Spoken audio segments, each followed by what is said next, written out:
ஆபத்தானவர்கள் இவர்கள். நான் என்ன சொல்ல முடியும் சார்? பையனாலே குத்து இருக்கோம். சந்தோஷம், சாமியே சரம், கண்டிப்பா கிடைக்கட்டும். உண்மையிலே இந்த ஊர்ல நீ ஒருத்தன் தான்டா நல்லவன். கல்யாணம் 20 வருஷம் ஆகுது. எங்க வீட்டுக்காரோட பிறந்தவங்க தம்பி ஒருத்தர் தான், அவருக்கும் மேரேஜ் ஆயிருச்சு.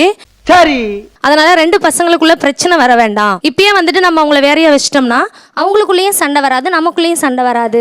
பெரியவங்க எடுத்த முடிவு தான். பெரியவங்க எடுத்த முடிவு தான். நாங்க எடுக்கவே, நான் போக மாட்டேன்னு சொன்னேன் எங்க மாமியார்கிட்ட.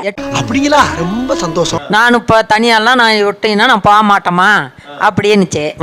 அப்படியா? என்ன நொப்படியா நம்பலையா? அப்படி இல்ல, நீ இல்லம்மா கொழுந்தனா இருக்கும், கல்யாணம் ஆயிடுச்சு, 2 பேர்த்தையும் நான் தனியா வச்சிட்டேன்னா நீங்க எது சமைச்சு சாப்பிட்றீங்களா சாப்பிடலாம், நாங்க ஒட்டுக்கா வச்சுக்கிட்டு எதுவும் பண்ண முடியாது, ஆளுக்கு தனியா இருந்துக்காங்க அப்படின்னு நாங்க தான் தனி குடித்தனம் வச்சோம். அதான் உனக்கும் நல்லது, ஊருக்கும் நல்லது. பொதுவா பிள்ளைங்களோட சேர்ந்து இருக்கணும் தான் வரையானவர்கள் ஆசைப்படுவாங்க இல்லையா? அவங்க மருமக ஆசைப்பட்டிருக்காங்க, அப்புறம் அனுப்பி விட்டீங்க என்ன? Good question.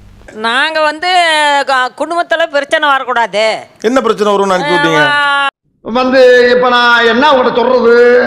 ஒரு பிரச்சனையுமே இல்லையே. பிரச்சனையே இல்ல. இப்ப நான் விஷயத்தை கேட்கிறேன், உண்மையான மட்டும் சொல்லுங்க. இன்னைக்கு என்னெல்லாம் பண்ண போறாரோ?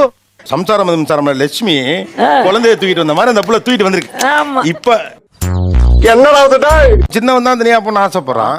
சரி, பெரிய மருமகளோட சேர்ந்து இருந்திருக்க வேண்டியதானே, ஏன் அதையும் அனுப்பி அது விட்டீங்க? அப்படி இருக்க முடியாத.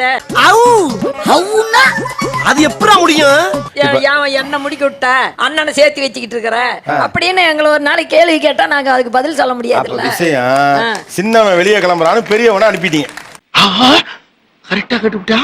வீட்டுக்கு தலைச்சம் பிள்ளைய முதல்ல பேரனை பெத்துக்கிட்டு அந்த பிள்ளை வர்றப்ப அந்த பிள்ளை நீ தனியா போகணும்னு சொல்றப்ப எவ்வளவு வருத்தமா இருக்கு? ஒரே குஷ்டமப்பா. குஷ்டமா?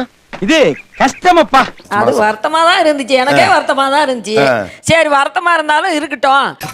கொழுப்பு உனக்கலாம். நம்ம கூட தானே வச்சுக்கிட்டு இருக்கிறோம், நம்ம தனியாலாம் விடுவோம், எங்கேயும் வேற இடத்துக்கு அனுப்பலையே. சார் புரியுற மாதிரி சொல்லுங்க சார். புரியலையா தம்பி?